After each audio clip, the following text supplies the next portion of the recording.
I've been rock bottom.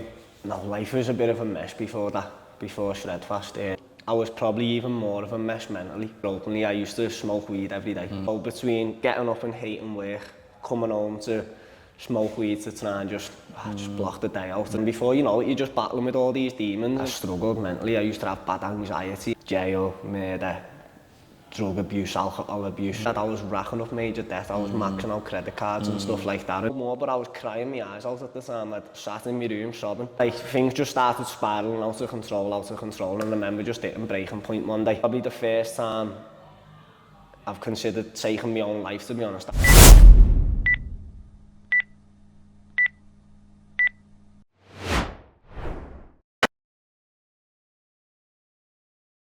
What is ShredFast? It's a fitness program that is based around kettlebells, body weight and high intensity interval training. But in actual fact, once you start it, you'll soon realise that it's more of a lifestyle. And that's why it's the fastest growing fitness platform in the world. I've never come across anything like this that has the effect it has on people. So yeah, I might actually try this now. Go for it. One of the guys from Made Running, Leroy, he's just started making them. So it's lemon, ginger, cayenne pepper and honey. It's meant to be a shot. So it's going right back, I'm not sipping it. But yeah, healthy goat shot. Cheers, lad. Cheers. Wow. Shanda. Little kick like. Hot one, that. It's nice, to be fair. Yeah, I think you're supposed to take them in the morning, like, because it's got ginger in it, like immunity shot, isn't it? Yeah, pretty much digestion, anti-inflammatory. Doesn't mix well with a protein shake, I'll tell you that. So yeah, welcome to episode 1 of the fitness series. I'm joined by Lee today. Nice one for having me. Normally I say to people, nice one for coming down and visiting, but it's complete opposite. So I've come to is it Heal Wellbeing Studios in Liverpool, the home of ShredFast. This is where it started though, right? No. So it originated in the gym before this, where the classes was in Aintree.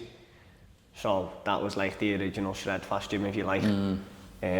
That'll always hold a special place in your heart. Is it still there? It's gone now. The building's still there, but right. It's not used by us no more. No. Okay.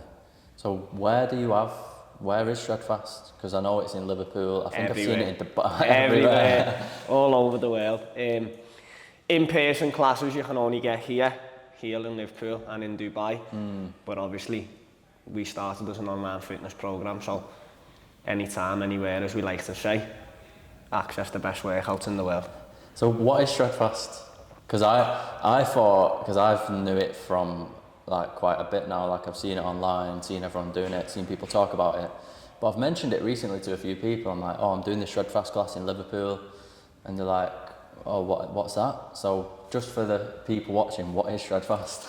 So officially, it's a fitness program that is based around kettlebells, body weight and high intensity interval training. But in actual fact, once you start it, you'll soon realise that it's more of a lifestyle.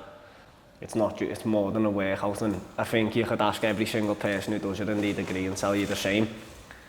And that's why it's the fastest growing fitness platform in the world. I'm glad you said that it's a lifestyle, because that's something I want to dive into a little bit later. Why is it so popular? I think when you look at us, it might just seem, it's just a kettlebell workout. What can be so special about it? But it's more than that. It goes deeper than that. Once you start doing it, you realise it. And I realised that pretty quick, because when I signed up, like most people who start the fitness journey as it goes by today, it comes from a place of wanting to look better and feel a bit better. And pretty soon you start to realise that it's doing more for your mind than it is your body. Do you know what I mean? And I've never come across anything like this that has the effect it has on people. So I think that's why it's so popular. And you'll have seen yourself when you start coming in person. This is a community. This isn't, I always say it, it's not a gym. It's not your average gym. You'll have seen it in there. Everybody's encouraging each other. Everyone's let's go, come on, keep going. Yeah. And I think from the outside looking in, I think a lot of the things I get is, I couldn't do that. No, I'm too scared to go down there. Mindset thing, isn't it? And I get it, because when you're getting ready to start the gym, the first thing you think is, everyone's going to be looking at me, I don't know what I'm doing.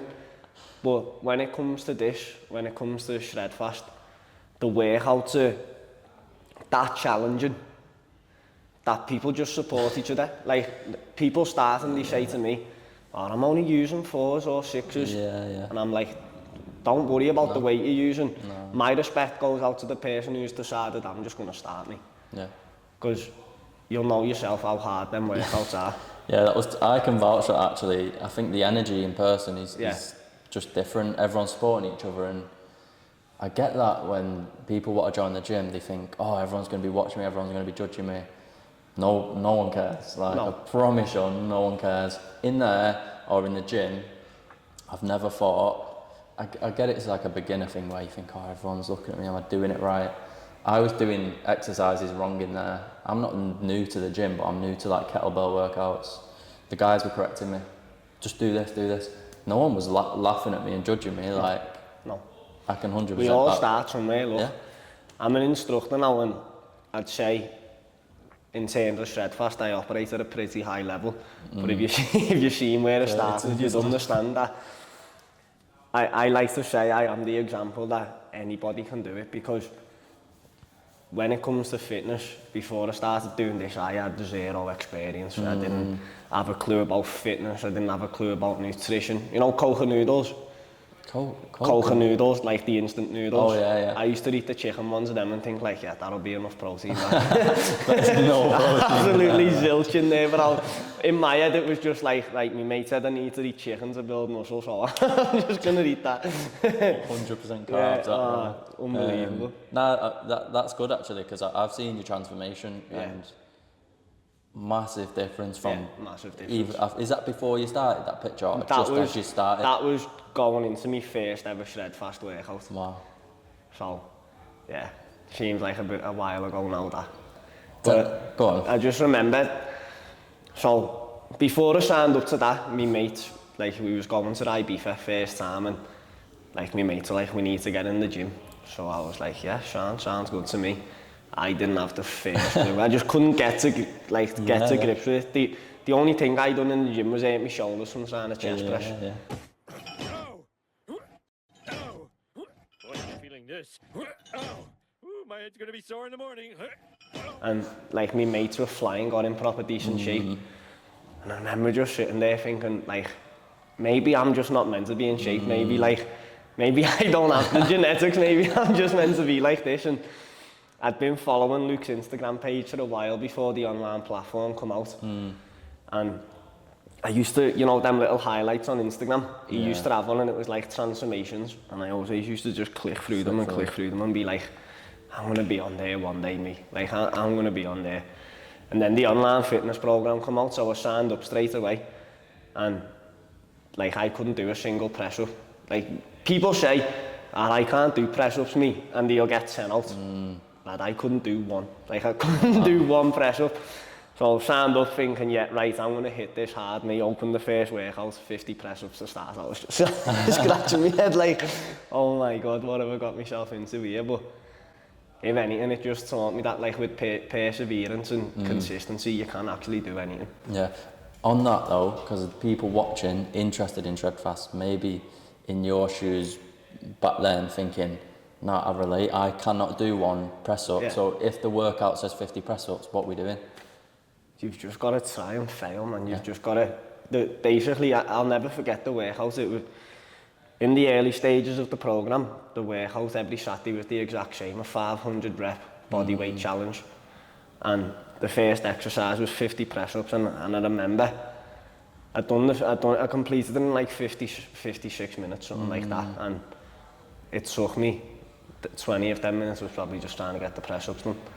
But you will do it, do you know what I mean? And there's so many different variations out there. Start on your knees, just start from the floor and just learn to push yourself up.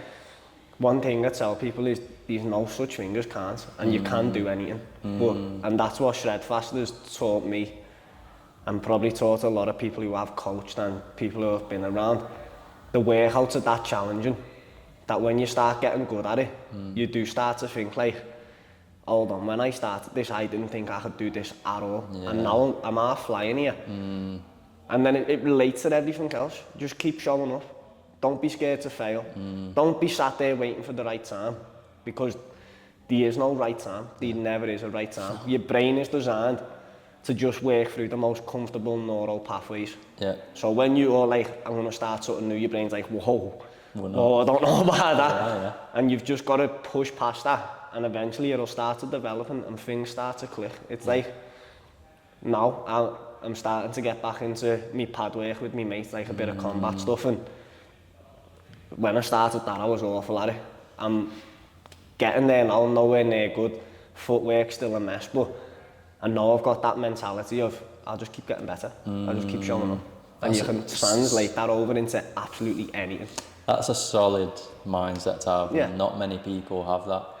And I like what you said about almost the path of least resistance. Yeah. We do things that are easy, that are comfortable, that are familiar, that are routine. Tell me a bit about life before ShredFast. Like, was IB for the only reason you was like, right, maybe I do actually need to get in shape? No, life was a bit of a mess before that, before ShredFast. I was out of shape. You'll see that in my before picture, but it's always easy to see someone physically out of shape, but I was probably even more of a mess mentally. From when I was very young, I always had this thing in me of like, I could be something me. Like I just knew, you know what I mean? I just knew like I can proper make something of myself. And it was probably more down to the things I'd seen as like a child growing up and seeing probably the worst sides of adulthood. Like you were saying, we were speaking before this, and you were saying people around where you grew up, they don't have ambition, if you like. They're in that small city mindset, and I'd seen that, and I remember I used to just think, like, that can't be life. It can't just be this. You can't just like be struggling and living on the breadline, if you like. I used to go to work with my mum. My mum was like a carer, going around to people's houses, and I used to go to work with her, and I used to look at my mum and say like, Mum, you won't have to do this one day, you know. Like I'm gonna give you everything. And as I started getting older, I just had this crazy desire for money. That's what my life revolved around. I just wanted more, and it probably swallowed me up a little bit, and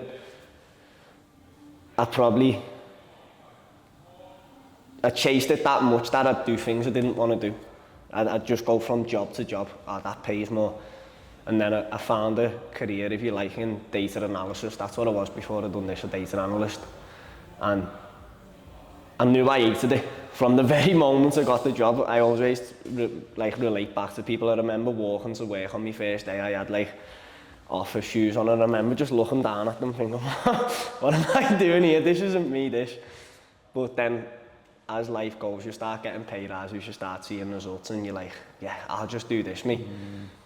But then as I got older, and you start to understand that corporate ladder more, and you start to see adults who, and this doesn't apply to everybody, but people who fell into a job they don't want to do, and you see the effects it has on them mentally. Yeah.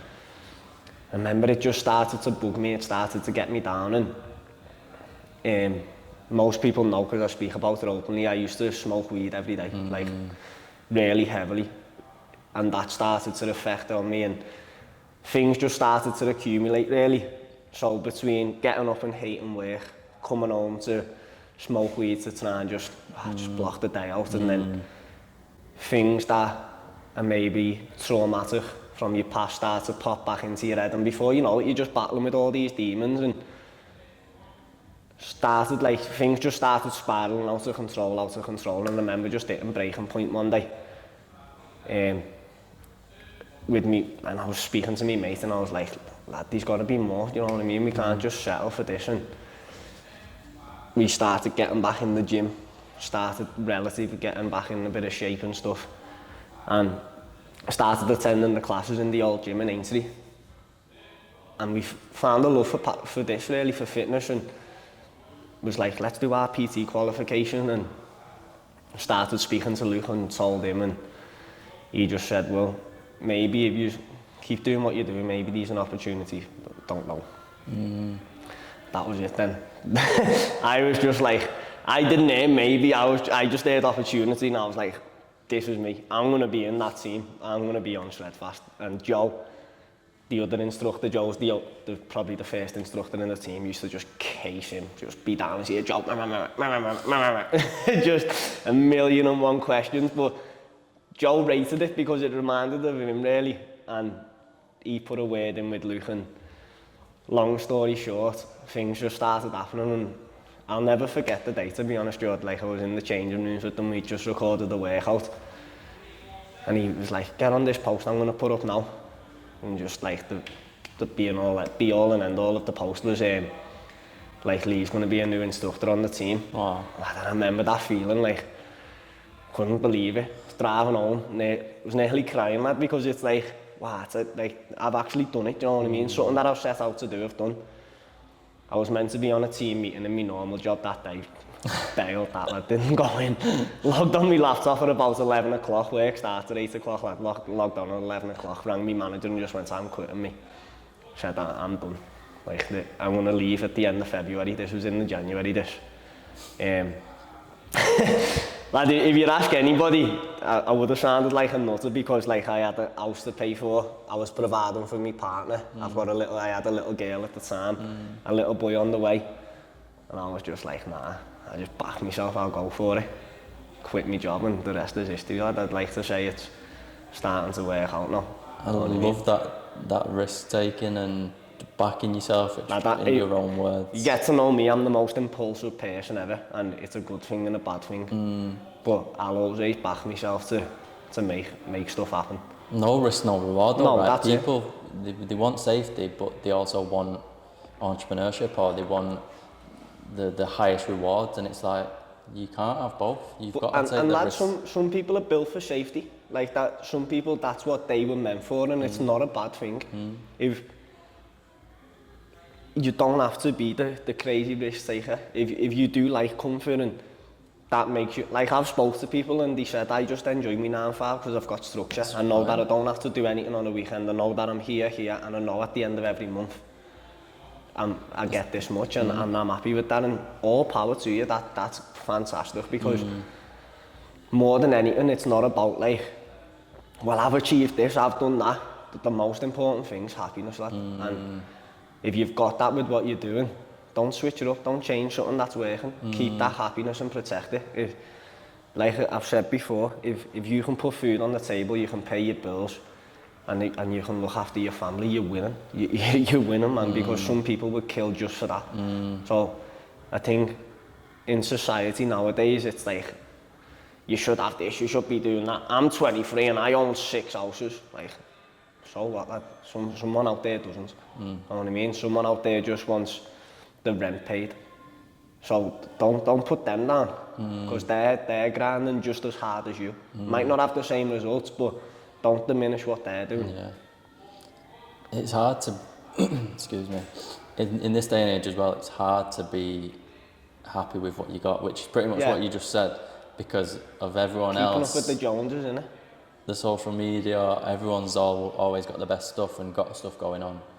How can you be happy with what you got? Yeah, lad, I just think you just have to take time to reflect, because I think what helps me is I've been rock bottom in terms of where my life has been, you know what I mean? It's like I said to you before, I used to chase money, and it weren't so much that I wanted a certain figure in the bank. It was exactly that. I wanted people to think like, yeah, he's got dough in, you know what I mean? Yeah. But behind all that, lad, so this was at a time where I was smoking.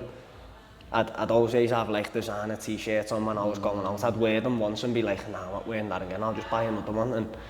And like I'd be smoking every day. I'd always have like a spliff, if you like, and people who knew me probably thought, yeah, he's sound for doing, but really, lad, I was racking up major debt. I was maxing out credit cards and stuff like that, and rock bottom for me was when it all hit the fan, lad.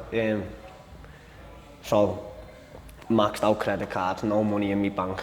I was working and my wages would just go, and this was probably where I found faith, lad. I'm a big believer in God, me, and I probably weren't up until this point.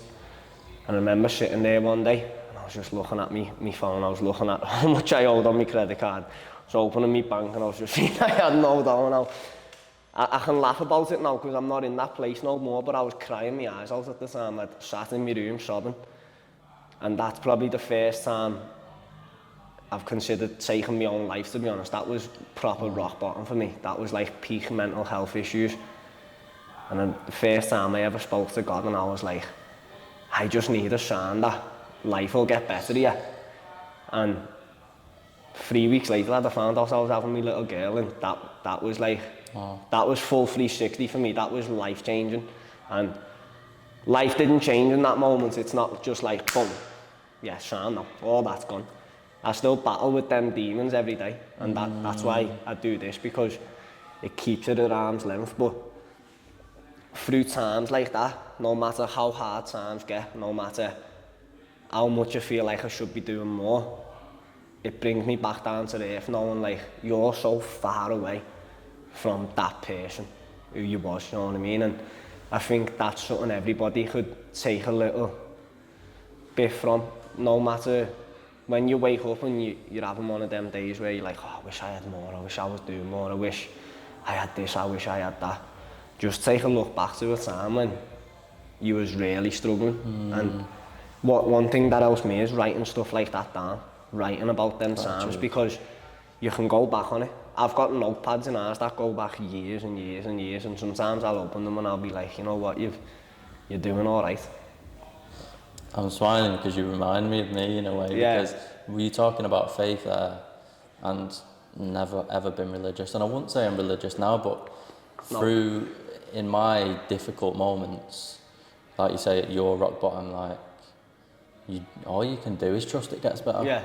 All you can do is, like, I used to journal a lot, and especially when things were going good and bad, because I could look back and go, right, what was I doing when things were going good, and try and almost replicate that. Something you mentioned as well is twice you've said, like, I knew I was going to be a ShredFast instructor, and I knew that opportunity was mine. So almost like manifestation. Do you believe in anything like that, or do you think it was just I was determined, I put the work in, and God opened the doors for me? I'm a big believer in it, but I think the fault in it in today's society is people just hear this trigger word, manifestation, and they're like, right, if I just write down that I'm going to be a millionaire, I'm going to be a millionaire. But it doesn't work like that. You write down what you want, but the energy that you put into what you want to do, you also have to put the same energy in working towards what you want to do. It can't just be like I knew I was going to be an instructor because I knew what I was willing to do to get there. I'll keep showing up, I'll keep marveling people, I'll keep kicking at the door, and eventually someone's going to open it. You know what I mean? And it's the same with anything now. What I want, I'll get. I will get it. And if you speak to my partner, she'll tell you. You speak to anyone, you know, what about Lee? He'll get what he wants. And it might take me 6 years. I don't care, because I'm going to get it. And Luke, if you speak to him, he'll recall a conversation that I had with him very early on. Because I quit my job, like I said, and that I weren't good at saving. I didn't have a pot to piss in really. And he was like, what are you going to do? And I was like, I don't care. But I'm like, it's going to work out, so I'm just going to keep showing up. That no matter how long it takes, I won't fail at this. You know what I mean? And I think it's important to hold on to that, no matter how hard times get, because referring back to God, like, you might ask him for something, but it's not just going to be like, yeah, there you go, have that. You want it to work out, and he's going to test it along the way. I've had me ups and downs since I started doing this. I've been at peak in terms of PTing, and I've been right down here. But it'll be the same thing every day, just show up. If I'm not PT someone, you'll catch me giving absolute hell to that treadmill out there or set of kettlebells and just like spreading that energy to people, helping them believe in themselves. You know what I mean? And I'm nowhere near the finished article yet. There's not. No. There's not a finished article. I think it is a journey, right? That's what people say, like, what's the end goal? There is no end goal, because that means you're at the end. You know what I mean? And I always refer back to life, if you like, is like a mountain. You know what I mean? If you tell yourself, I'm at the top of the mountain here, where'd you go from there? Down. Yeah. You know what I mean? In my eyes, I'm always at the bottom, just looking up. Just like, bloody hell, shall I just go back to the car? Yeah. Yeah, keep pushing. No, I like that, because I seen something which was like, if you ask God for gratitudes, Yeah, you give you stuff to be thankful for. Yeah. Asking for patience, he'll test you. Exactly, and I believe that as well. Where does that mindset come from? Because something I thought before I came, I've seen your physical transformation, everyone else will see your physical transformation, but they don't see the mindset behind it, they don't see the lifestyle changes that you made daily in between the classes. So tell me a little bit about the mindset shift and also the lifestyle change. You were showing up to ShredFast, but what's that, 2 days a week maybe? Which to shred? In terms of what? Classes? Yeah. Classes when I first started coming were 3 days a week. So you're doing that 3 days a week? Yeah. Well, what are you doing in the other days? In between, like, I was doing shred every day, me. In the build up to becoming an instructor. Before that, like I said, I've been signed up from the very start, but the inconsistency along the way was unbelievable. My problem used to be I'd get in shape and then I'd be like, I've done it, I'm in shape now, don't have to do anything else, and then I'd lose it, and then it's just a constant spiral. And as much as you can say God this, God that, the devil's also there, and the devil will always try and pull you back. It's like I said, even now, I'd consider myself to have a solid mentality now, but I still battle with that stuff every day of my own devils. So for me, it's like smoking, if you like, or diet, because I'm a big foodie, me. And I'll always try and pull you back, and it's okay. Just eat this, just do that, don't worry about it. And my only answer is swinging kettlebells. That's just like, keep your distance, stay away from me, I'm over here doing this. And just the other work outside of that. I think one of the most important things is your morning routine. You know what I mean? How you start your day. And that's built my mentality up, and the people I surround myself with. This isn't something that I was born with, and I knew that. Like I said, I knew I could be something, but I struggled mentally. I used to have bad anxiety, and I always felt inferior me. When I was in rooms with other people, I always felt like I'm not meant to be here. Like I'd go within myself and shut down. And I think when you start to challenge yourself physically, you start to improve mentally, you start to build a bit more confidence in yourself, you start to think like, you know what, I can do these things.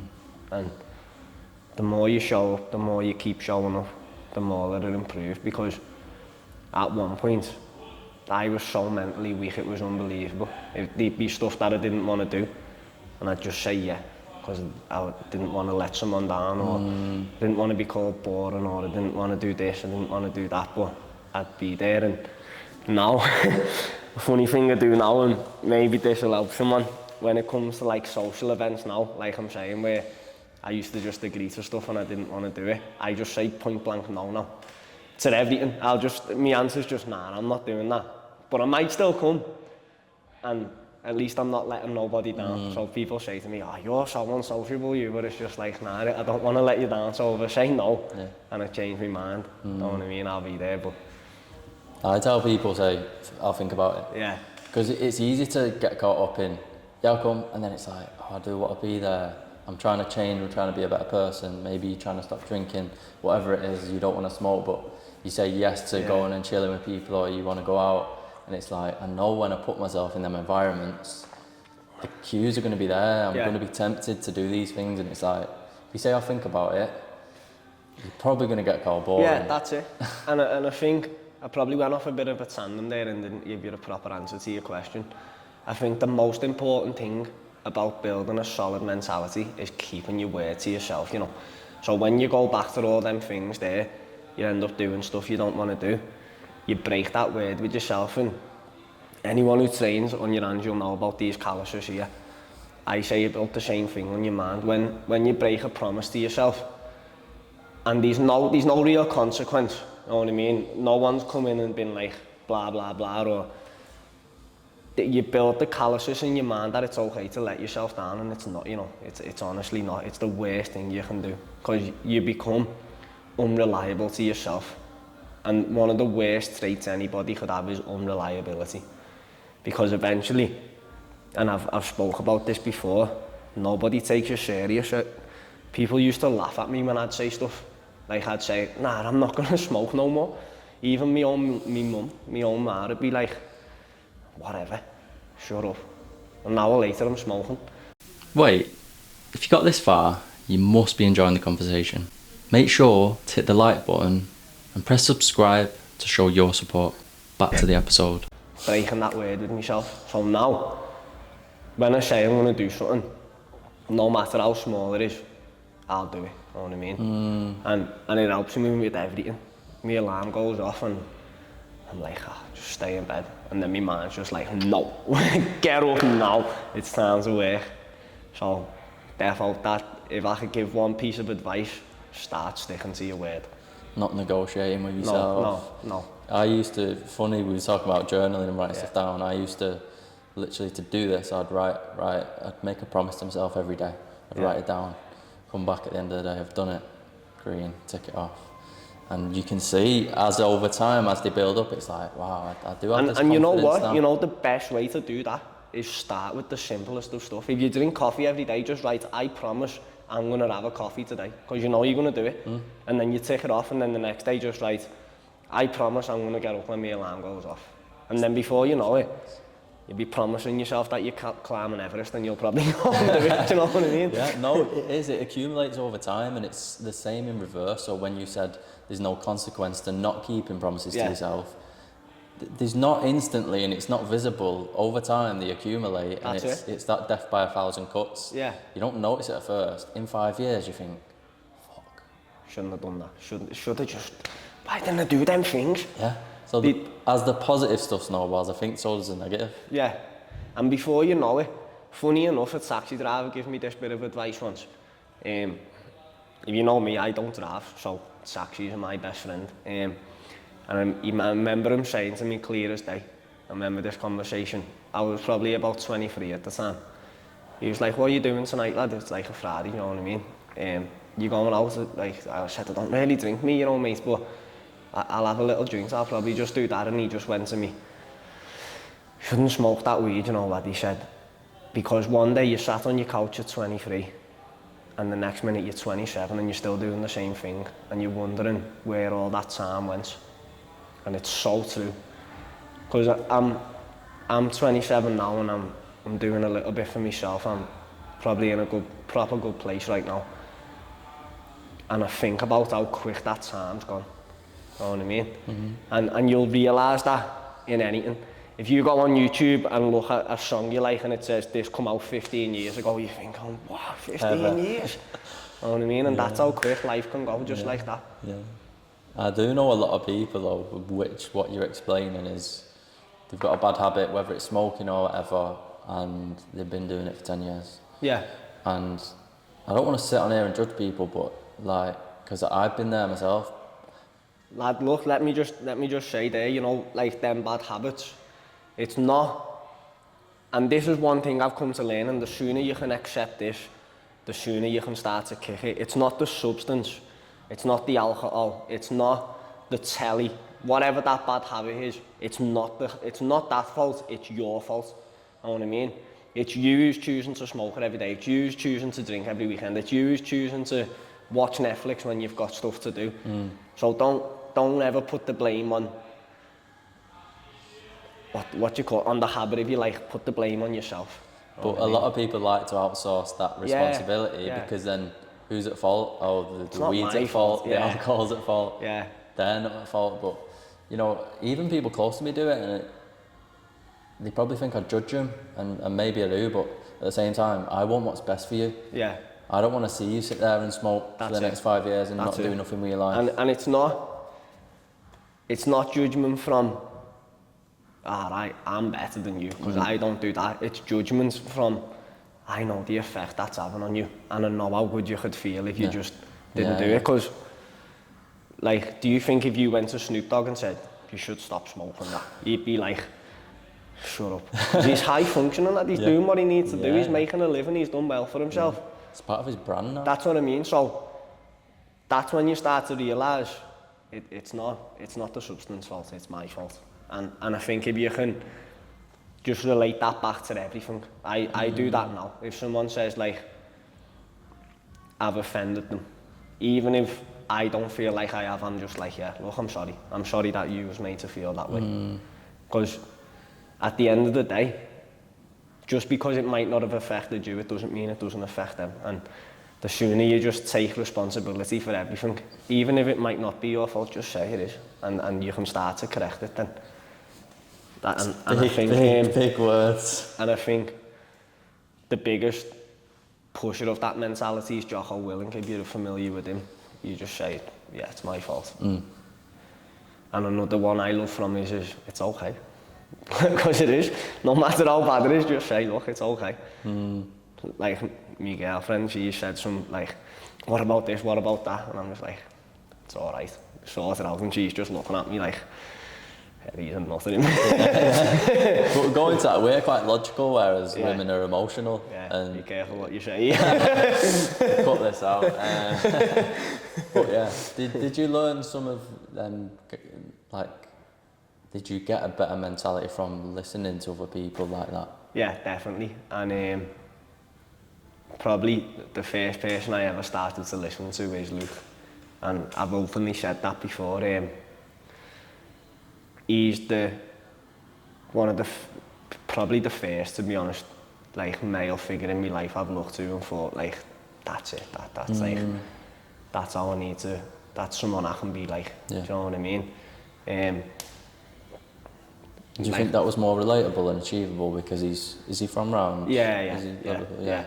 And he's got his own story, you know what I mean? And people will be familiar with it if you listen to him, but I listened to it and I was just like, you know what, like anything is possible, you know what I mean? You don't have to come from this perfect place, you don't have to have this perfect start to life, because I'll be honest, a lot of the things that I've learned from life and I sort of know about it stems from seeing the absolute worst of it. Jail, murder, drug abuse, alcohol abuse. And it's like I said before, I used to look at all that and just think like, nah, that can't be it.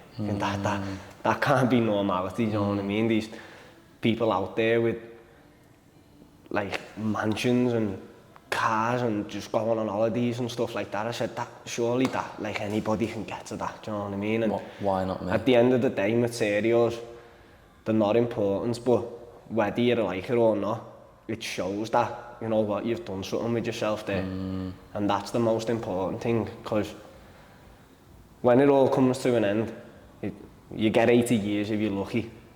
That is absolutely nothing in terms of what life is. In about 3 generations, none of us will have ever existed. No one's going to know us, but when it's your time, it'd be nice to know, like, you know, I proper had a go me. I had a good go there and I can go out happy. Because I couldn't think of nothing worse than being sat on my deathbed, my family around me, everyone's like crying upset, and all you're thinking is, I should have done more. You know what I mean? That's the worst way to go out that. That reminds me of a quote about true hell, is when you meet, like, you're on your deathbed and you meet the person you should have been. Yeah. And quite a few people speak about that, like, I think it's true, like, you don't want to lie. I think Goggins has got the best analogy ever of that, where he says, like, imagine you stood in the line of heaven, everyone's getting checked in, whatever, you're so-and-so, this, and you get there and, don't know, say I was still just an absolute partial, complete out of shape, just smoking weed all my life, and I get there and God's like, Lee Laverty, ShredFast instructor, this, that, blah, blah, blah. And I'm like, that's not me. And he turns to you and says, well, that's who you could have been. You'd just be like, whoa. Like me goosebumps, you know. Yeah. I've heard him say that, and it's so true, because you get one spin, and they say, like, why not give it your all? That's it. And looking at other people, like you said, material is not everything, but if they can have that, why not me? Innit? That's what I'm saying. And I'd probably say the biggest driving factor for me, probably my family, more than anything. I just look at them, and maybe this is a little bit egotistical, I don't know, but I just want to give them everything. I just want to be the person they look to and just know, like, yeah, Lee's got me. If I need anything, I'm okay. You know what I mean? And that gets me out of bed every day. And everybody's going to have their own little why, and it's just important that you keep that at the forefront of your mind. Don't ever let that slip. And if you've sat there now, you're listening to this and you're thinking about the things you can do, don't sit there and wait for the right time, because there never is a right time. You know what I mean? The right time is when you get that energy throughout your body and you get that excited and you're like, right, yeah, just go right then, go right in that moment, and whatever it is that you're thinking about doing, it's not like you have to have it all go right there. Just start small, write it down. Do you know what I mean? And that's it, you've started then. Put all that energy onto a piece of paper, sit there like a madman all night if you have to, and just write, and the next day wake up and just start to work through it. And like I say, it might take 6 days, 6 months, 6 years. At least you're trying. You know what I mean? At least you'd say you're getting a step closer to that thing every day. That shows me what your values are, though. That is the most fulfilling thing ever. When I left me old job, I was on a decent salary, I was making decent money. But earning that first 20 quid, whatever it was, from PT, and topped every last bit of that, was just like, oh, I've done something for myself here. You know what I mean? That, like, nothing will make you happier than chasing the thing that you want to do most. I know that much. Do what you're passionate about. Yeah, 1,000,000%. Not many people do, though, right? Look, even if your passion's McDonald's, maybe you're the biggest McDonald's fan ever, flip them burgers like nobody else is going to flip them, do you know what I mean? Whatever you do, just make sure you love it, because nothing will make you feel as bad as doing the stuff you hate. 100%. I've worked a lot of shit jobs. Lad, you've got to though. You know, they're so important. So important. That's where some of the biggest lessons come from. The training grounds. Yeah, I've learned a lot from them, from the people you're around, from just that feeling you get inside. That's why I've never had a bad day in this job. You know what I mean? Don't get me wrong, I've had days where I'm knackered or I could do with that extra hour, but nothing beats. Nothing, like, I just think about being sat on that bus, on the way to work, just riddled with anxiety. I used to sit there on the bus, just thinking, I don't want to do this. Then I'd get there, and then I'd just sit there and I'd just stare the clock out. Just be like, right, I can nearly go. I'd be in like 10 minutes late and leave 10 minutes early. And then that was me. Don't know how I didn't get sacked, to be honest. They're going to watch this back and go, we should have fired him. It's great. What about the people you were surrounded with then pre-ShredFast? Because obviously your mindset changes, your environment changes, and sometimes the people changes. Yeah, definitely. I think in work, you're surrounded by people who probably, let's say 9 times out of 10, haven't really chased the dreams. You know what I mean? And that has an effect on you. And then I see it with like my own family, you know, especially, I like to say this about women: when women have children, they sacrifice so much, so much. I've seen that firsthand. Like, they give up everything. Whatever dreams they have just goes out the window, because they're programmed to be mums. They're programmed to protect the children. And I think once you do that, as you start to get older and people grow up or whatever, and you do start contemplating then, like, why didn't I do more? Why didn't I ever go with this? And I think that can make you a bit miserable. You know what I mean? In your own self. Not with everybody else, you're probably happy with some of the things you've got, but when you're sat alone at night and you're thinking about the job that you want to go to the next day that you don't really want to be there, starts to get you down, and eventually you put that out to the world, and then that has effect on the people around you. And I remember that, like, when I hear stuff like that, or when I hear people gossip because they've got nothing else to talk about, I used to think about how it made me feel inside. It literally suck all your energy out. You come away from them conversations and you're tired. And then once you started coming here, and like you start surrounding yourself with people who want to do better for themselves and be better, and you start sitting in on conversations, and it has the complete opposite effect. You walk away from them conversations and you feel about 10 feet tall. You feel like you can take on the world. And I just remember starting to be around stuff like that, and I was like, that's what I'm going to be around, people. Like people who are down there, I'm just going to grab them by the scruff of the neck and pick them up with the words I speak. And before you know it, it relays back to people, you know what I mean? And like now, my mum, she does ShredFast now, and like the conversations are there are completely different, you know what I mean? She's telling me how hard the class is, and it just makes me dead happy. Anything where I see the people I care about the most doing well for themselves, that just gives me so much life, that just makes me so happy, you know what I mean? Of course, and get that energy you talk about, the people who come to ShredFast need it, right? Because they're either regulars or they're stepping in for the first time, they're new, and they're trying to make that change to their life. And you've done it, been there, been where they are. And it's so infectious, you know. Them people, especially them first timers, like you say, they need a lot of energy, but the energy they give me, because it just takes me back. It reminds me of being that person, and it's just like nothing's better than that, you know. You know, when you start that climb and you start to see the results, nothing's better than that. It's a good, funny perspective actually, because people will be in that position where they're first starting out and they're looking at the end goal almost, and they go, oh, I can't wait till I'm in shape and I'm flying in these classes. But you're actually saying nothing's better than starting that journey. Yeah, because they don't see it yet, do you know what I mean? But all I'm thinking about is if they keep showing up, I'm just like, wow, you don't even know what's to come, you know? Like, people do the first session with me and like they're like, oh, that was so good, I feel great here, and I'm like, just wait. Just wait, this is like the tip of the iceberg. You don't even know how good you're gonna feel. These are the fella who comes here, special shout out to him really, Paul.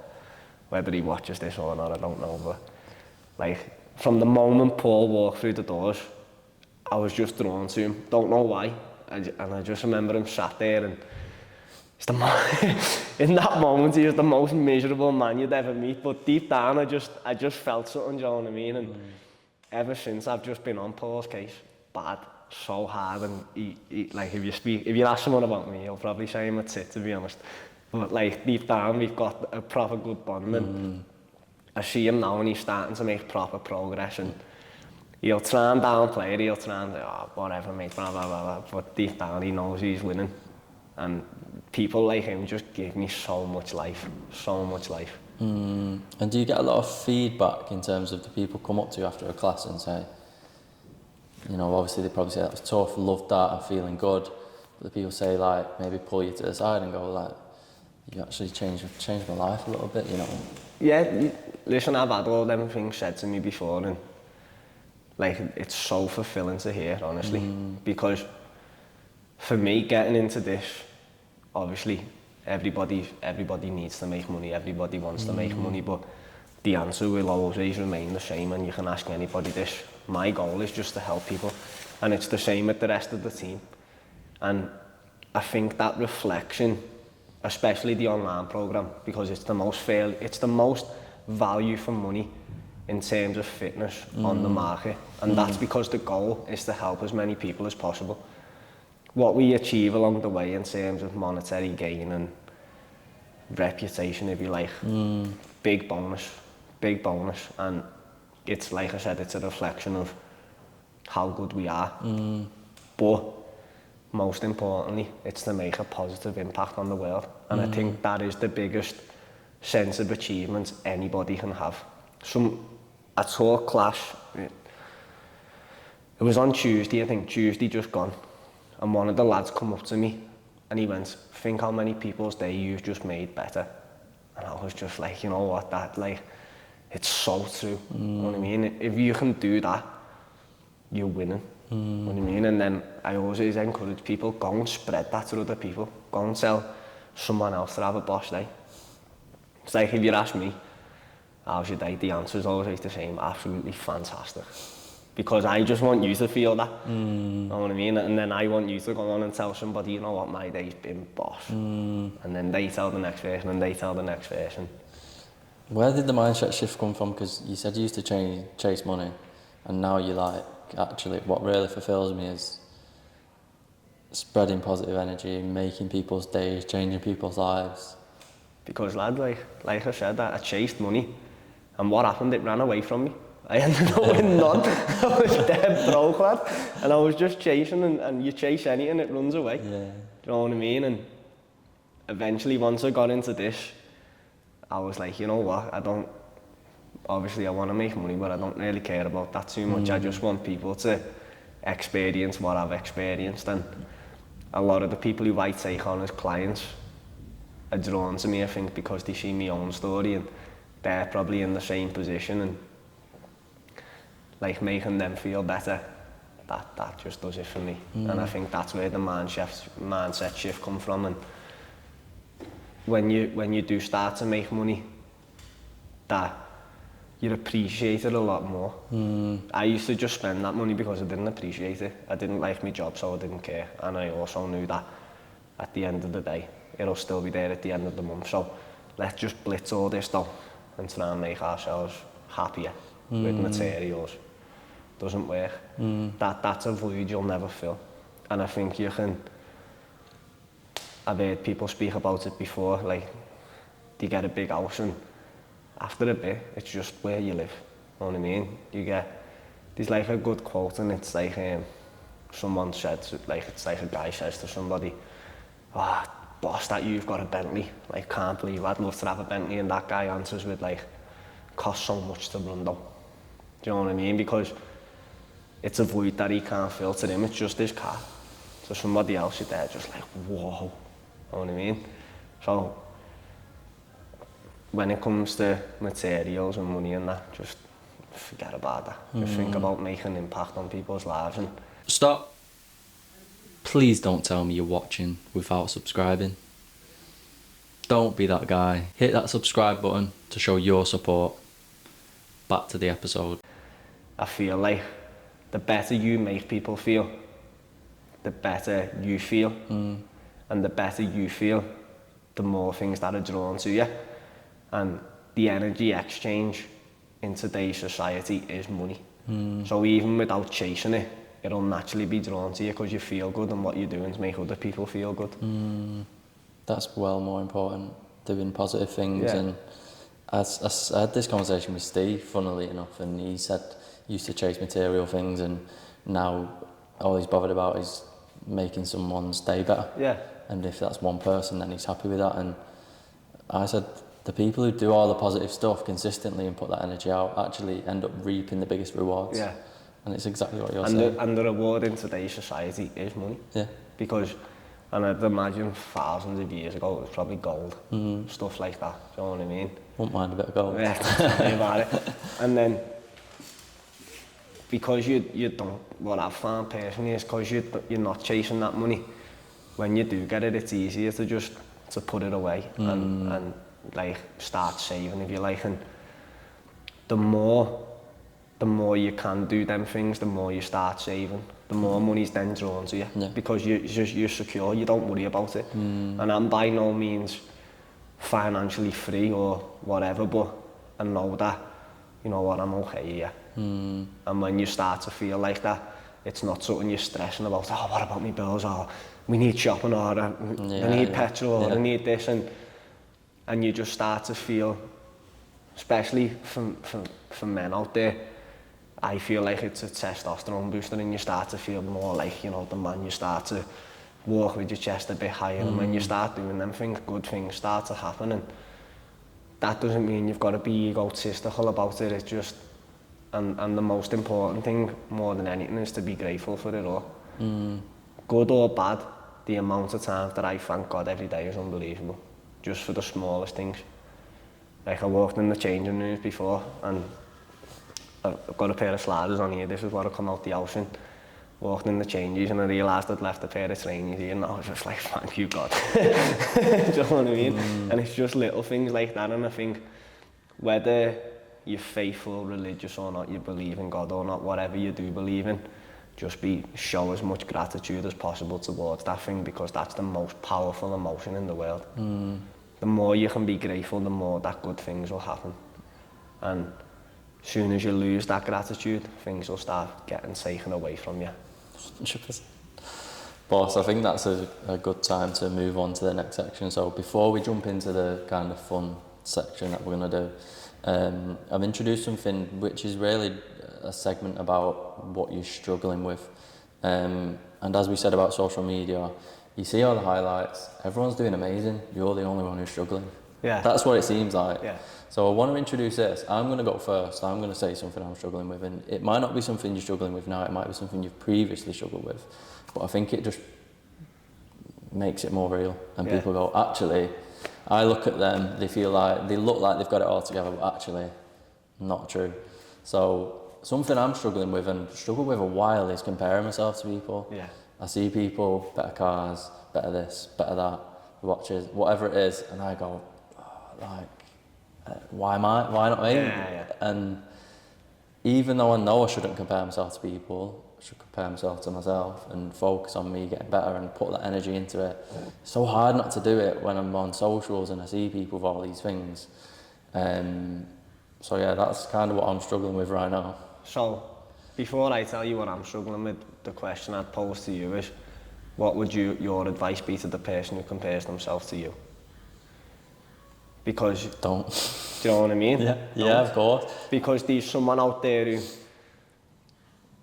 probably doesn't have food in the fridge, or like if you go to other parts of the world, they don't even have access to clean water. And that person would say, God, I wish I had what you had. Do you know what I mean? And then it's like it's not all that it's cracked up to be. And I think that's something that, because I've struggled with that myself in the past, comparing, and I just think it always helps to know that it could always be better and it could always be worse. Do you know what I mean? So again, and it brings you back down to earth and balances you out. If you like to be grateful for, you know what, I might not have them things, but there's things that I can have. And at the end of the day, if I really do want them things, I'll go out and get it. Yeah, 100%. And something I'm doing to overcome that is writing 5 things every day I'm grateful for. And one day I didn't make time to write it in the morning, and when I was walking into work, I was like, right, I'm just going to say it out loud. And I rattled off about 10 things, and it was the most basic things. I've got a roof over my head, I've got a bed, I've got a clean water, everything you've just said. And I was like, right, I'm nice. I'm nice. Like, there's people wishing for what I have, exactly what you said, and that's what is actually helping me. I think something I struggle with, not as much now, but I do fall into the trap of it sometimes, but something I used to struggle with really bad was impostor syndrome. So when things started going good for me, in my head I believed that it shouldn't be, because I couldn't escape that mentality of the person I used to be. And when things would start going good, I'd hinder my own progress. I'd probably destroy my own progress, really, because I felt like, no, this is too good to be true. Surely it's just going to go tits up soon. Surely it's going to go wrong. And the more you think about it, the more you think like, oh, it's going to go wrong. It's going to go wrong. What are you attracting? You're attracting it to go wrong. Do you know what I mean? And now,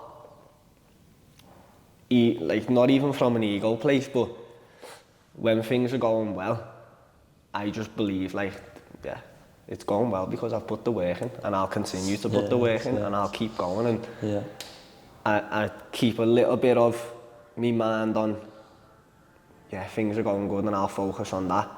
And I'll also let my mind go a little bit further and be like, but I can do even better. I can go one more here. Do you know what I mean? And I think that's probably a lot of thing I think a lot of people struggle with maybe is imposter syndrome and self-sabotaging.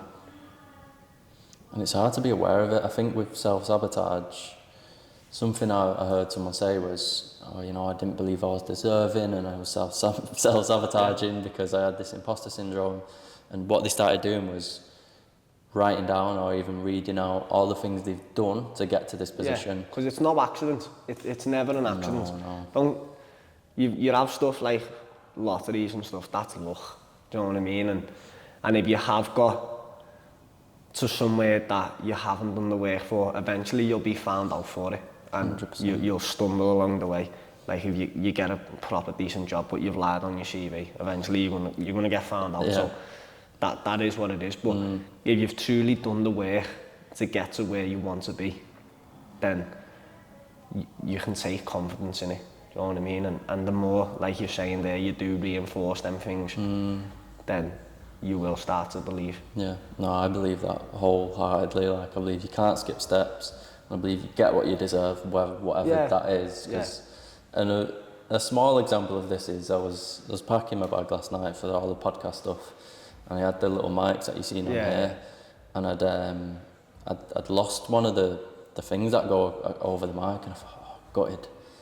And someone asked me, oh, where'd you get them from? I said, Amazon. They said, can you not just lie and say it didn't come with it? Because I've only just ordered them. And I said, I can't. Yeah. I can't, because I can't lie. I know I'll get what I deserve. So if I'm lying all the time, if I'm making bad decisions, I know that's coming back to me. Yeah. So even something as trivial as that, I'm like, I can't. That's not lying's one of the most important things you can do, you know. When you're just honest. And one bit of advice that I always give to people who ask me about that is, if you've done something wrong, don't lie about it, just be honest about it, but apologise with it. Look, I've done this, I know I shouldn't have, but I'm sorry. And all I can do is be better next time. The person you're saying it to, they might be a bit angry, and they might they might not take that apology in initially, but you've done what you've been open about it. You don't have to stress about it. You don't have to think, oh, what if they find out? Because once you start lying, it snowballs and snowballs and snowballs. And again, it circles back to what I'm saying about mentality. When you start worrying about stuff, that's what you start to attract. And you see it. The best analogy for it is, if you start thinking about red cars, all you see is red cars. When you start thinking about opportunities, all you see is opportunities. If all you think about is worry, all you see is worry. And I think that's like one of the most important things. And if you are that person who does struggle with stuff like that, you can rewire your brain. Like, you honestly can. There's enough material out there. One thing that I touched on it briefly earlier, but one of the most important things you do is how you start your day. And this isn't to say that I've got a perfect morning routine, but this is what works for me, and maybe it'll work for you. I start my day by getting up when I'm meant to do. I might have the odd day where I snooze for 10 minutes, but you know, it's allowed sometimes. But I get up, I get in my shower, I don't check my phone, I do not check social media. I go onto YouTube, and not to say this is for everybody, but I like to listen to Napoleon Hill. Whether it is in like with the rise of AI and stuff like that, but the videos speak a lot of sense, so that's what I listen to in the shower and while I'm getting ready. So my first half hour of the day is flooded with positivity. I drink a drink of water, I make me coffee, and I like to, if you follow me, you'll know that I like to post a little quote while my coffee is pouring each day. And that's just a little bit of accountability for me, but it also, someone sees that first thing in the morning. If you do get up and the first thing you do is check social media, at least you start with something a bit positive. And then that's when I'll start to check my phone then. And I feel like that's a good start to my day. And one thing I realise is, if I ever do oversleep, because nobody's perfect, we all have them days where we've missed the alarm or whatever and we're in a rush. I notice that when I don't start my day that way, it throws the rest of my day off. So if you're struggling, my advice is start to build a solid morning routine, and it doesn't have to be what you see on social media. I get up at 3:30 in the morning and I get in the ice bath and I do half an hour in that and then I go to the gym, blah, blah, blah. It doesn't have to be that. Find what works for you because everybody's different, and that is something that you can take into everyday life with you. Find what works for you. Take bits and pieces from other people. You know what, I think I'd like to do that. I think that would work for me. But don't just be like, right, Kim Kardashian starts her day like this, so that's how I have to start my day. She says she does. Yeah, do you know what I mean? Because you're living different lives. Just start to find what works for you, and and my best bit of advice is trial and error. That's the only way to find it out for yourself. 100%. Set yourself up for success, and you do that with a routine. Yeah, 1,000,000%. We got to stop the episode. You're watching this for a reason. I'm guessing it's the guest. If there's someone else you want to see on the podcast, drop the name in the comments below and we'll make it happen. Just on to the fun stuff now. Right, let's jump straight back in. At the minute, a lot of things going around on social media. Big debate, right? Yeah. 100 men versus 1 gorilla. Oh lad, I've spoke about this with a few people, you know. Do you want to know my honest answer? Say, yeah. I reckon them 100 men saying on each other before the gorilla has to do anything, you know. Oh. At 1,000,000%, if you think about it, yeah, these 100 men, you can't all attack at once. Because it's only 1 gorilla. So if you run at it at 100, you're going to get in each other's way and whatever. They're just going to turn to each other and be like, I'm not going first, you're going first. And then eventually, there's going to be squabbles. Because that's just human nature, and that gorilla's just going to be looking like, yeah, what are these doing here? And then when they do decide to attack, I just think it's going to be game over. Yeah, and I'm taking the gorilla, me. Really? Taking the gorilla. If you were one of the first 5 men that was because 5, 6, I don't know how many can attack it once. Let's say you're the first of 5 men who can attack it. Who are you choosing? You can choose 4 other people to go with you on that first attack. It's so fun it's so fun that, you know, probably like Alex Pereira from the UFC. He's a bit of a nutter, isn't he? Trying to think, who else is he? Another 4 other people. Joe's proper game, I'd say. Joe Rogan from the team. Joe will probably just look at his watch and be like, yeah, it's go time, and just run at this gorilla. Who else am I taking? Another 2 people. My little brother, he's an absolute nutcase, and I'd take our kid with us. And last one, probably John Jones. Probably John Jones. Gotta say John Jones. No, that debate is getting way out of hand. Like I seen it, and it was like I don't know what his job role was. Someone to do with like animals. He reckons it only takes 40 men. 40 men. Yeah. I'm so intrigued on how I think we need to do this. There's got to be like someone out there who knows AI can create that. Like surely AI can create like a replica of that. I have seen one, but it's like this King Kong gorilla that's just not realistic. Yeah, nah, King Kong's just finishing like major people. It's over, right. Next one. So I'm going to give you 5 gym icks. Okay. Not mine. Yeah.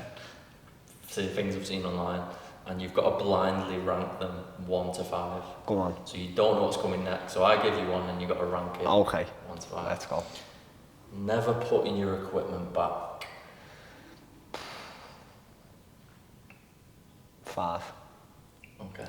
Starting conservative there. Using multiple pieces of equipment during peak hours. That's like the person who takes major bells into class. 3. 3, okay. Taking your t-shirt off in a public gym. Public gym? Yeah, not in ShredFast. You need to take it off in ShredFast. Look, I might offend a few people here yet, but I'm saying it's better to take your top off before you start wearing vest in a public gym. So I'll put that at number 4, taking your top off. I can understand it. If you're doing a brutal workout, I get it. But if you're just not sweating or nothing like that, then don't be doing that. Keep the top on. Keep the top on. loud grunting, but like heavy Yeah. in a public gym. Nah, that's probably up there, number one, I reckon. Number one? Yeah. Okay, so what's the next? We've only got 2 left, Yeah, right? we've only got the second. People getting mad when you walk past the tripod in a public gym. Yeah, number 2 it is. But I'll be honest, I haven't been in a public gym for quite a while, so I can't relate to them annoyances, but I get it. When you're recording, you're just like, oh my God, how can you see the camera? Yeah. I should have been like ShredFast ones, but what's the top ShredFast dip? You know what, you're too deep into the trenches to even notice any ick, you know. Yeah. I'll be honest with you. And things don't... I'm not that type of guy who's gonna... Wow, you shouldn't be doing that, you know what I mean? But I think if you ask the girls, they'll probably have a few for you. Mostly the grunting, I reckon. Reckon? Yeah, I reckon that's probably the biggest ick for most people. Yeah, I don't, like you said, you're not focusing on what other people are doing. Yeah. It's more of like, oh, if these people don't The take top the one, kettlebells back or yeah, stuff like that. that t-shirt one's not relevant. People come here with no tops and that because they know what the score is. Probably the equipment's probably the biggest ick for me, I reckon. Like, if there's like a punch bag left up or something, or these bells out, you do just think, oh, that's annoying that. Yeah. But put it away, okay? Don't be the guy who's like, not my mess. You know what I mean? Just pick it up, put it away. It's no blame big deal. yourself, Yeah. Take accountability. Yeah, that's it. Right, we've got some red or green flags, so I'm going to read a list out and you say red or green. Again, they're kind of tailored to public gyms, but we can run with it. Wearing jeans in the gym. Nah, that's a red flag, that. You're doing it in jeans. I've never understood that, you know. Never understood that. Jeans and Crocs. Why have you got your Crocs on in the gym? Go and get some suitable shoes. Yeah, trust. And I think even if I'd been out and I went to the gym after and I thought, oh, I've not got stuff to get changed into. If I was in jeans, I'm going on. Yeah, 1,000,000%. Dropping weights for attention. If it's for attention, that's a red flag. Don't get me wrong, I do understand that sometimes you need to drop the weights, but if it's for the case of, I want everyone to know what I'm lifting, big red flag. Yeah. Big red flag. PTs who make the clients track every gram, even ketchup. Yeah, let people live a little bit. Don't get me wrong, look, if they've got proper goals, you know what I mean? But if they come to you and say like, oh, I haven't really lost weight this week, and you're like, it's cause you've had an extra gram of ketchup. Shut up. Let people live, man. Taking selfies in public gym mirrors. One of these. Like that. Nah, look, I've been that guy myself. Not in a public gym, but in here sometimes you do want to have a little look. Borderline, green. Yeah, yellow flag. Something you actually just said, wearing Crocs in the gym. Yeah, red flag. Red flag. Done one high rocks and now they're a high rocks coach. I just think that's a red flag with anything. Never mind high rocks. If you do something once and then you're just like, yeah, nah, I'm gonna coach this, mate. Nah. Listen, these levels to the game. Yeah. Levels to the game. It's like the rule in it, $10,000 rule. And yeah, that's a red flag. You earn your stripes, right? Yeah, gotta earn your stripes. Got to. PTs who put every client on a 1,000-calorie diet. Nah, crazy red flag that. Crazy red flag. If you're a PT out there, don't do anything for your clients that you wouldn't do yourself. You know what I mean? 1,000 calories. Yeah, do that at breakfast, mate. No one knows. No. And I think just for anybody out there as well, let's just touch on this while we're on it. That rule of like the way people talk about eating too much, something that's really important is understanding that you can be eating too little as well. I speak to a lot of people and they'll ask me advice, I'm not really making progress, and I know how hard they're training because I see them day in, day out really, so my first question is, what are you eating? And a lot of the times, the answer's the same. Oh, I'm eating dead well. Like, I'll just have a steak and 2 eggs. And I'm just like, what else? Nothing. And I'm like, you're not getting enough. Everybody's probably heard the analogy of your body being like a machine. You fuel it properly. If you put the wrong petrol in your car, it's not going to run properly, and it's the same with your body, if you like. And I think you need to... Look, I'm a believer. This is just my point, by the way, so please don't take this on as gospel or say, oh, Lee said this, but I don't focus on calories. I don't believe they matter. For me personally, okay? So that's not to say you back home, the calories don't matter, but my thing is, if you're always eating clean, whole foods, then calories shouldn't really come into the equation. And why I can say that is because I'm not focused too much on being a certain size or looking a certain way. I train personally to feel good. And coming with feeling good is also eating good.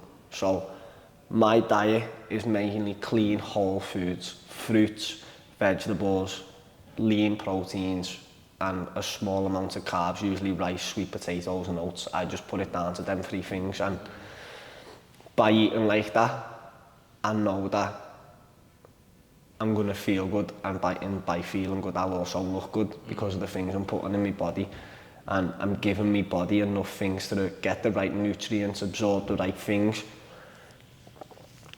so you're gonna feel better.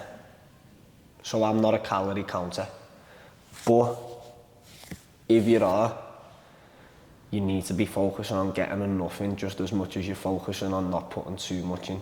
And we all know how it goes. You can under restrict and you can be like, right, I'm just going to eat 1,000 calories and I'm going to lose weight and I'm going to do this. But you might lose weight, but it's going to be mainly water weight. It's not going to be fat. And once you start getting to a point where you're happy with the number on the scales, 2 things.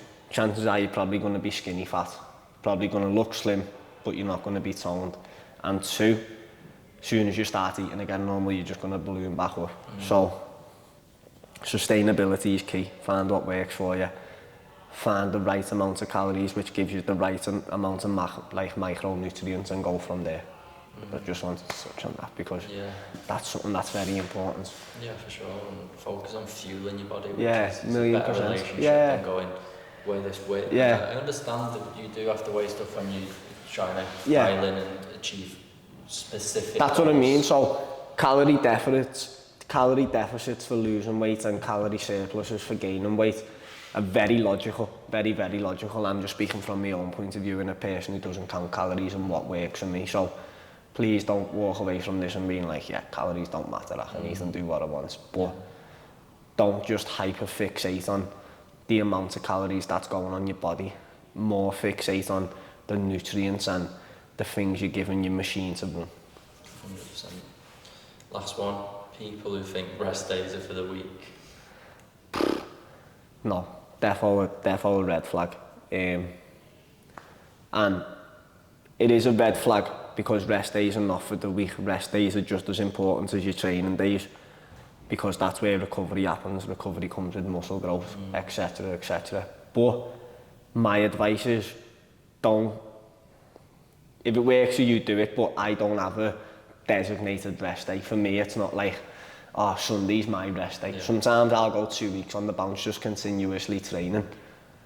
Learn to listen to your body. Like Friday, when I'm recording this yesterday, my body was sore, didn't feel great, so I didn't train, you know what I mean? But I'd been training for 2 weeks prior to that, just on the bounce, learning to listen. I think,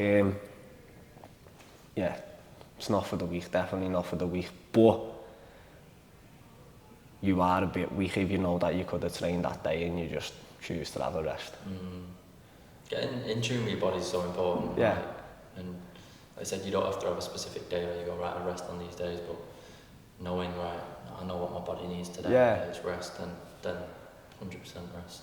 And alongside rest, learn how to recover efficiently as well. Recover just as hard as you train. So start incorporating massages, start incorporating sauna, ice baths, stuff like that.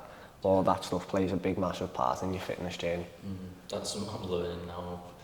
I've got a half marathon next week, Yeah. and I've been injured, and I just don't take my recovery as serious as my training, and I'm slowly learning that. Yeah. You know, I need to really take it serious. It's not just about not being active for the day or active recovery and just walking around, whatever. I really need to take it serious and do something. So I'll take that advice as well. If someone listening wants to start their fitness journey, get in shape, whatever it is, what advice would you give to them? Like I said earlier on in the podcast, there's no right time to start. Your brain, once you start thinking about getting in shape, your brain's going to show so much resistance. You don't have to. You'll probably even play games on you'll have you looking in the mirror being like, yeah, it's not that bad actually. Because I've been there. Like I've took my top off, looked in the mirror and been like, yeah, I look sound actually. I don't look too bad. And then I've looked at pictures months later when I'm in a better place and been thinking, whoa, you're a mess there. It's mad, you know what I mean? And don't be scared. Honestly, do not be scared. And when you walk into a gym, I know it can be frightful because you've got people who are already in shape, you've got people lifting big weights, you've got people doing this, doing that.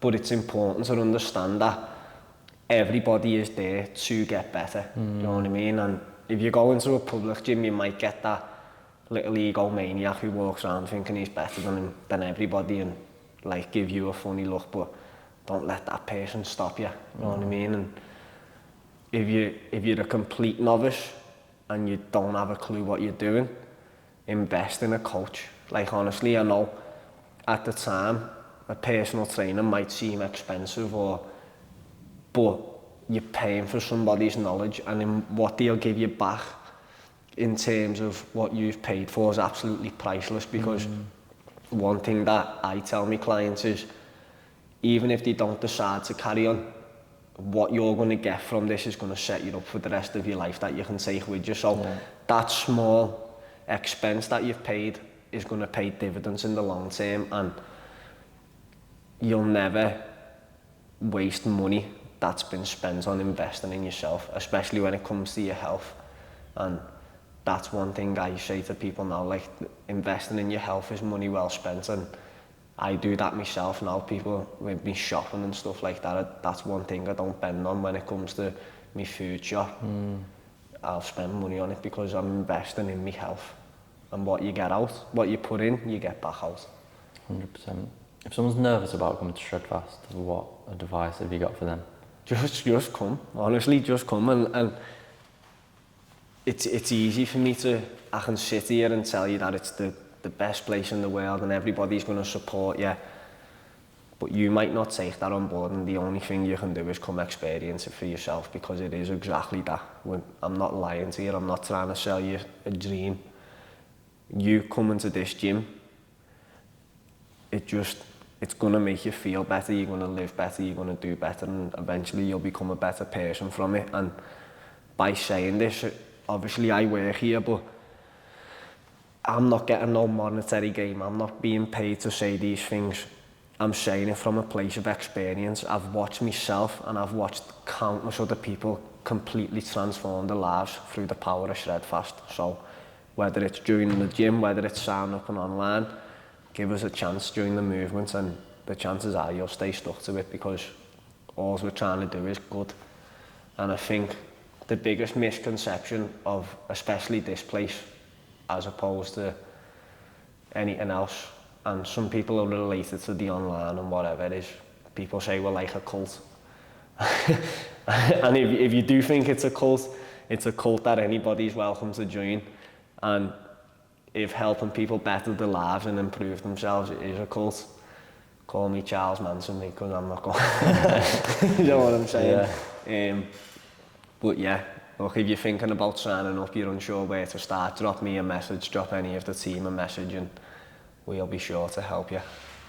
So you post positive quotes every morning, right? Yeah. When you're waiting for your coffee. Yeah. What's your favourite quote? That's a tough one, that. One that I just live by is be better, do better, live better. And that's like something that I'll always reinforce to myself. Do you have any quotes on your wall or like little reminders? No, not really. Mine are more notes in my phone. And a quote I really like that come from my friend Kamal.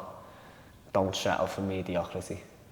And that's something that's the attitude I carry into everything I do. Do not settle for mediocrity, not from yourself, not from the people around you, and not in the things you do. Average is the enemy of great. Yeah, that is it. Yeah. What's next for you? If we met in a year, what would you be celebrating? A lot of things. My focus right now is just being the best possible personal trainer I can be. And then from there it's just to grow and expand with ShredFast, push this as far as I can, like all the team are doing, change as many lives as we can. And in a year's time, I'd like us as a team to be at the pinnacle of fitness where this brand belongs. And if we've done that, then we know we've done something right. And any opportunity that comes along with that, I'll be sure to snatch it. I believe you. Yeah, 1,000,000%. And everything else is just a byproduct of it. The financial gain that comes from it, it's all just a byproduct of it. If my children are fed and happy, then I'm happy. I believe you. Yeah. And I think that's the biggest compliment someone can say to you. I remember talking to one of my friends at the run club I go to, and we were speaking about running long distance, and I said, maybe running a 50Ks next. Yeah. And I know I can say things like that to him. Certain people you can't share everything with, and he said, I believe you. That is the biggest compliment. And especially going back to what I touched on earlier, when you come from a place where people are just like, shut up. Yeah. Where now, if I say something, that is what people will say, I believe you. Their biggest compliments, that, someone saying they believe you, and just me mum saying she's proud of me. They're the two biggest compliments in my life personally. That means a lot to you? Yeah, 1,000,000%. 1,000,000%, because mums are mums, that they're the most important. And I've put my mum through a lot, you know what I mean? And one of the biggest turning points ever was I got arrested once, and I remember being sat in the police station with my mum when you're getting fingerprints, whatever, and she was crying her eyes out, and I just remember in that moment just being like, you've proper messed up here, like you've proper messed up. Like you've disappointed, she's crying, do you know what I mean? So now, when I take that moment and I take now where she tells me like she's proud of me and that nothing makes me happier than that. So yeah, that's a big compliment for me. Love that.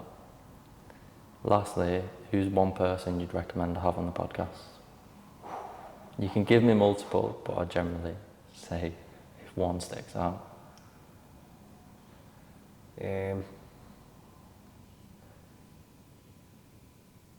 For the fitness? Anything. I'll go Helen or Ellie. Helen or Ellie? Yeah. They work from the team, yeah. Okay. Yeah, definitely. We need a part 2. Yeah. My second session coming soon. No, I love that. Have people got similar journeys to yourself? Why they within the team? Yeah. I think everybody's journey is different, but it all stems from the same place, from nothing to something. Do you know what I mean? And it's a tagline, that. Everybody's story is a little bit different, but the relatable thing is we've all fixed ourselves through ShredFast, and I think that's why each member of the team loves the brand so much and is so loyal to it. And that goes all the way from top to bottom, from Luke, not that he like to stay at the bottom, whatever, but from Luke downwards, it filters through from the rest of the team. We all fixed ourselves through ShredFast. And that's why I'm pretty sure everyone who's part of the team now will be here till the very, very end. There won't be an end? No. Therefore, this is here for life, and that is one of the best things ever known. It's going to make a lasting impact on the world. How can people keep up with you? Your journey? Can people what if someone's interested in you PTing them? It's time to plug yourself. Yeah, everything's just through Instagram, Lee Laverty 17. If you want to follow the journey, if you want to be PTing, just fire into me on there. And if you just want to be a part of ShredFast, join online, get yourself down the gym in Dubai, 971 MMA, get yourself here, Heal Wellbeing, Liverpool, and just come and experience it for yourself, because I promise you, you will not regret it. Love it. All them links, tags, all be in the description below. Just lastly, a big thank you. Thank you so much for having a chat with me. Thanks for accommodating me. Thank you for training with me. Yeah, I was always gonna. Yeah. I knew it would be tough, and I do want to do it again. Yeah. Not yet. not too soon, but no, I appreciate you coming down and sharing your mindset and your journey, because I am very selective with my energy. I'm very much like you, introverted, but when I speak to people who with this energy and mindset, Naturally, doesn't it? yeah, it gives me a lot of energy too, so I appreciate it. Thank you, brother.